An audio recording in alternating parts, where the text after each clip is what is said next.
Hello, dear students. You are most welcome to our online study channel English with Naren sir. Dear students, we were reading chapter number 2 from our English textbook Moments. The title of the chapter is The Adventures of Toto.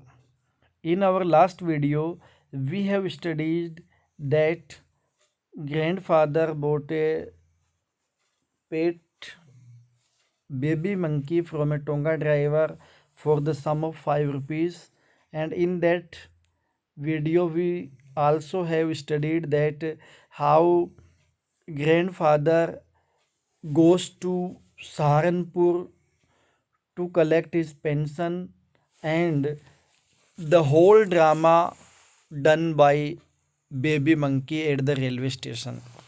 वहाँ हमने पिछले video में पढ़ा कि किस प्रकार से इस मंकी ने ड्रामा किया और रेलवे स्टेशन पर किस प्रकार से हंगामा किया। इस वीडियो में हम लोग अपने चैप्टर को आगे बढ़ाते हैं, तो आइए देखते हैं आगे क्या होता है। When Toto was finally accepted by grandmother, he was given a comfortable home in the stable. जब दादी के द्वारा टोटो को अंत में एक्सेप्ट कर लिया गया, स्वीकार कर लिया गया, तो उसको एक कंफर्टेबल होम यानी कि आरामदायक रहने के लिए घर उपलब्ध करवा दिया गया स्टेबल में। स्टेबल कहते हैं अस्तबल यानी घुड़साल, जहाँ पे घोड़ों को रखा जाता है। Where he had for a companion the family donkey नाना, जहाँ पे उसको एक साथी के साथ रखा गया जो हमारे फैमिली यानी घर का डोंकी था, गधा था, और उसका नाम था Nana. On Toto's first night in the stable, Toto की पहली रात के ऊपर स्टेबल में grandfather paid him a visit, grandfather उसको देखने के लिए आए। टू सी, ये देखने के लिए कि इफ़ यू वॉज कंफर्टेबल, कि वो एकदम आराम से वहाँ पे रह रहा है कि नहीं रह रहा। टू हिज सरप्राइज, उनको बड़ा आश्चर्य हुआ। He found Nana without apparent कोज, उन्होंने पाया कि जो नाना है वो बिना किसी उचित कारण के पुलिंग एट हर होल्टर, अपने होल्टर को खींच रहा। होल्टर क्या होता है? घोड़े का या गधे का जो हम लोग वो रखते हैं, जिसको कह सकते हो कि पट्टा, जिससे हम उसको बांध के रखते हैं। Trying to keep her head as far as possible from bundle of hay, यानी कि वो अपने सिर को घास का जो बंडल नीचे पड़ा हुआ है, जो चारा नीचे पड़ा हुआ है, उससे जितना ऊंचा वो रख सकता है उतना ऊंचा वो रखने का प्रयास कर रहा है। ग्रैंडफादर गिव नाना स्लेप एक्रोस हर होंचेज, होंचेज कहते पुट्ठों को, स्लेप यानी थपकी मारना। ग्रैंडफादर ने नाना अर्थात जो डंकी है उसके पुट्ठों पर एक थपकी मारी। एंड सी जर्कड बैक, जर्कड बैक का मतलब होता है झटके से पीछे हट जाना। ड्रैगिंग टोटो विद हर, टोटो को अपने साथ घसीटते हुए। अब देखो सी और हर वर्ड आ रहा है, इसका मतलब ये फीमेल डंकी है यानी मादा गधा है।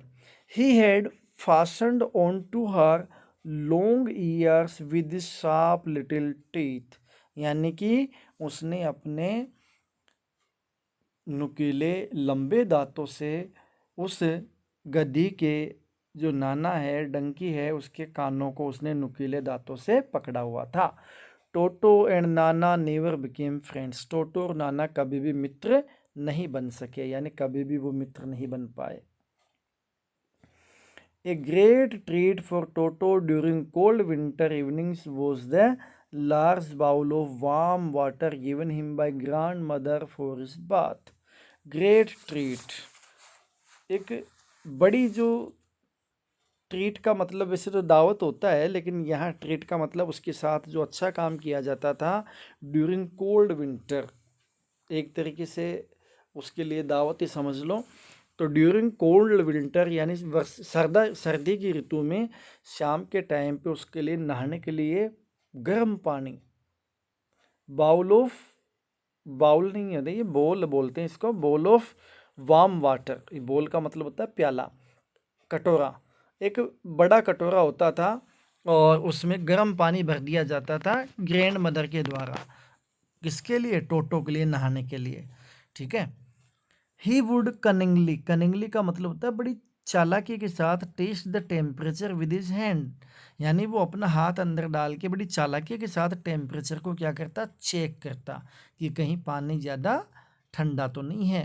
देन, ठंडा या गर्म, यानी न ज़्यादा ठंडा हो न ज़्यादा गर्म हो। Then gradually step into the bath, तब वो धीरे धीरे नहाने के लिए उसके अंदर प्रवेश करता, बोल के अंदर, प्याले के अंदर।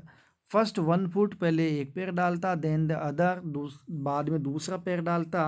As he had seen me doing, जैसा कि वो मुझे ऐसा करते हुए देखा करता था। Until he was in to the water up to his neck, और वो अपने गले तक पानी के अंदर बैठ जाता है, यानी जब तक पानी उसके गले तक नहीं आ जाता इतना वो पानी में डूब के बैठ जाता।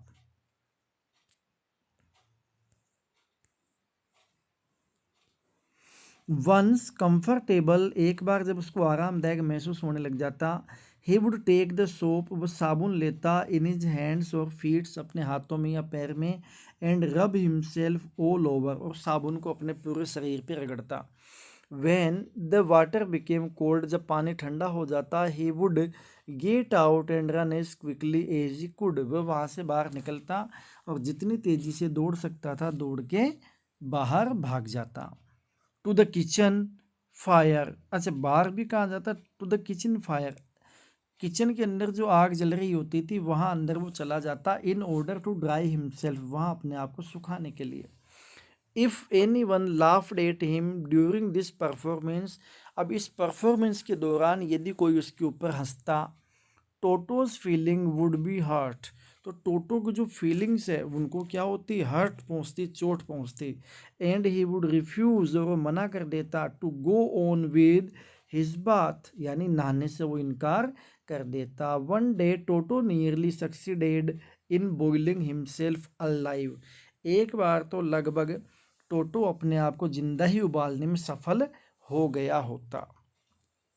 A large kitchen kettle had been left on the fire to boil for tea.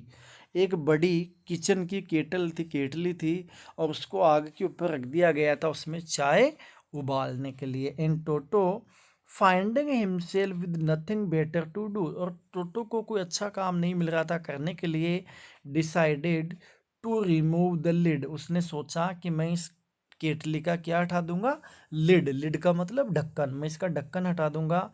Finding the water just warm enough for bath, और उसने जब ये पाया कि पानी बिल्कुल पर्याप्त मात्रा में गर्म हो गया जितनी मात्रा में उसको नहाने के लिए चाहिए था, ही गोट इन, वह अंदर प्रवेश कर गया, with his head sticking out from the open kettle, यानी कि खुली केटली से अपना सिर उसने बाहर रखा, बाकी पूरा केटली के अंदर वो प्रवेश हो गया।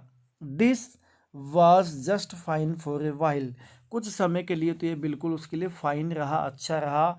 Until the water began to boil, जब तक कि पानी उबलने नहीं लग गया। Toto then raised himself a little, तब टोटो ने अपने आप को थोड़ा ऊपर उठाया। But finding it cold outside, लेकिन जब वो बाहर निकलता तो बाहर उसको ठंडा महसूस होता। सेट डाउन अगेन, वो बाहर थोड़ा ऊंचा होता और वापस पानी के अंदर बैठ जाता। He continued hopping up and down for some time, कुछ समय के लिए वो उछलता रहा, कभी ऊपर कभी नीचे, अर्थात बाहर की तरफ आए सर्दी लगे, अंदर जाए गर्मी लगे, अंदर जाए पानी गर्म लगे। अनटिल ग्रैंड मदर अराइव्ड, कब तक उछलता कूदता रहा? जब तक कि दादी जी नहीं आ गई। And hold him half boiled out of the kettle, और उन्होंने उसको केटल में लगभग आधा उबला हुआ बाहर निकाला, अर्थात अगर वो नहीं निकालती तो वो उबल ही जाता। If there is part of the brain specially devoted to mischief, अगर उसके अंदर थोड़ा बहुत भी मस्तिष्क था, दिमाग था, तो स्पेशली शैतानियों को समर्पित था, अर्थात वो जो नटखटपन या शरारतपन करता था वो उसके दिमाग की उपज हुआ करती थी।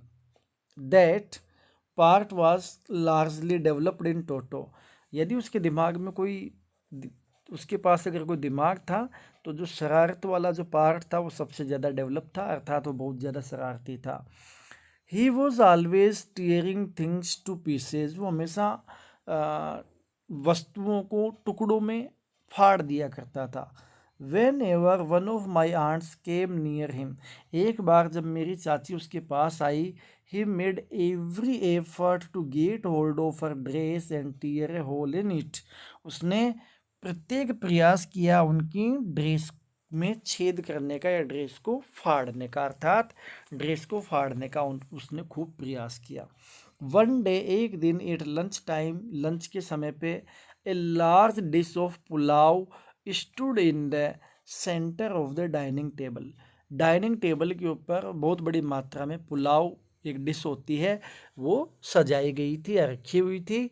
वी एंटर्ड द रूम, हमने कमरे में प्रवेश किया। To find Toto stuffing himself with rice, जब हमने कमरे में प्रवेश किया तो हमने पाया कि जो टोटो है उसने अपने आप को चावल के अंदर ठूंस रखा है।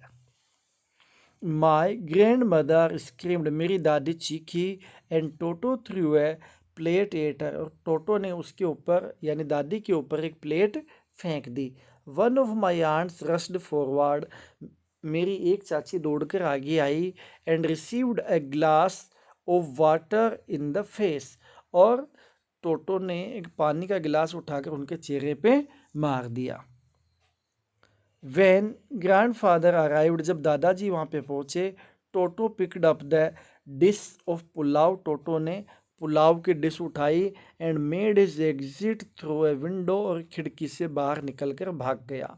We found him in the branches of the jackfruit tree, और हमने उसको कटहल के पेड़ पर, जैक फ्रूट क्या होता है, कटहल का पेड़ होता है, तो हमने उसको कटहल के पेड़ की शाखा पर पाया।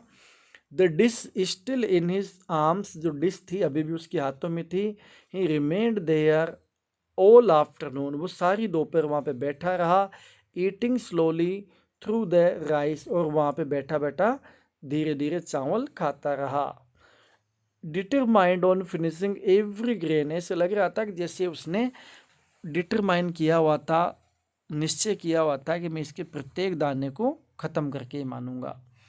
एंड देन, और तब, in order to spite grandmother who had screamed at him, he threw the dish down from the tree. And then, तब, in order to spite grandmother who had screamed at him, अब क्या होता है कि जो दादी है जो उसके ऊपर वापस आके चीखी, तो उसने क्या कर दिया, जो डिश थी उसको नीचे फेंक दिया, पेड़ से नीचे जो प्लेट थी उसके हाथ में उसको नीचे फेंक दिया। And chattered with delight when it broke into 100 pieces, और बड़ी खुशी के साथ वो उसने अपने एक्सप्रेशन दिए जब वो प्लेट कई टुकड़ों में, नीचे सैकड़ों टुकड़ों में विभक्त हो गई, यानी कि टूटकर बिखर गई, तो बड़ा खुश प्रतीत हुआ। ओबियसली, यानी कि स्पष्ट रूप से ये एकदम साफ था, Toto was not the sort of pet, कि टोटो एक प्रकार से पालतू जानवर की श्रेणी का जानवर नहीं था। We could keep for long, उसको हम लंबे समय तक नहीं रख सकते थे। इवन ग्रैंडफादर रियलाइज दैट, यहाँ तक कि दादाजी ने भी इस बात को महसूस कर लिया था। We were not well to do and could not afford the frequent loss of dishes, well to do का मतलब होता है धनवान होना, तो we were not well to do, हम इतने ज़्यादा धनवान नहीं थे। And could not afford the frequent loss of dishes, और बार बार इस प्रकार से डिसीज के लॉस को हम लोग सहन नहीं कर सकते थे। क्लोथ्स, कर्टेंस, यानी कि डिसीज का लॉस है, क्लोथ्स कपड़ों का लॉस है, कर्टेंस अर्थात पर्दों का लॉस है, एंड वॉलपेपर्स, दीवार पे जो वॉलपेपर लगे उनका लॉस है। इन सब चीज़ों को हम लोग, इनके नुकसान को सहन नहीं कर सकते थे, अफोर्ड नहीं कर सकते थे, वहन नहीं कर सकते थे। So grandfather found the tonga driver, इसलिए दादाजी ने उस टोंगा ड्राइवर को ढूंढा। And sold Toto back to him for only 3 rupees, और उन्होंने उस टोटो को केवल 3 रुपयों में उस टोंगा ड्राइवर को वापस बेच दिया, अर्थात 5 रुपये में ख़रीदा और 3 रुपये में बेच दिया, 2 रुपये का नुकसान उठा के उसको वापस उसी टोंगा ड्राइवर को बेच दिया। डियर स्टूडेंट्स, इस प्रकार से टोटो का ये जो चैप्टर है ये फिनिश हुआ। इसके राइटर है रस्किन बॉन्ड, बड़े फेमस राइटर है, और इनकी कहानियाँ ऑल ओवर द वर्ल्ड पढ़ाई जाती है। तो इस प्रकार ये चैप्टर अपना कंप्लीट है। इसके क्वेश्चन आंसर्स दिए हुए हैं पीछे, इनको आपको आपकी होमवर्क की कॉपी में करने हैं, डिफ़िकल्ट वर्ड्स भी नोट करने हैं। और फिर भी कोई प्रॉब्लम हो तो आप फ़ोन के द्वारा या स्कूल में आकर समस्या समाधान के द्वारा अपनी प्रॉब्लम्स को सॉल्व करवा सकते हैं। और होमवर्क करना नहीं भूलना है, होमवर्क ज़रूर करना है। This is all for today. See you soon in next video. Thanks. Goodbye.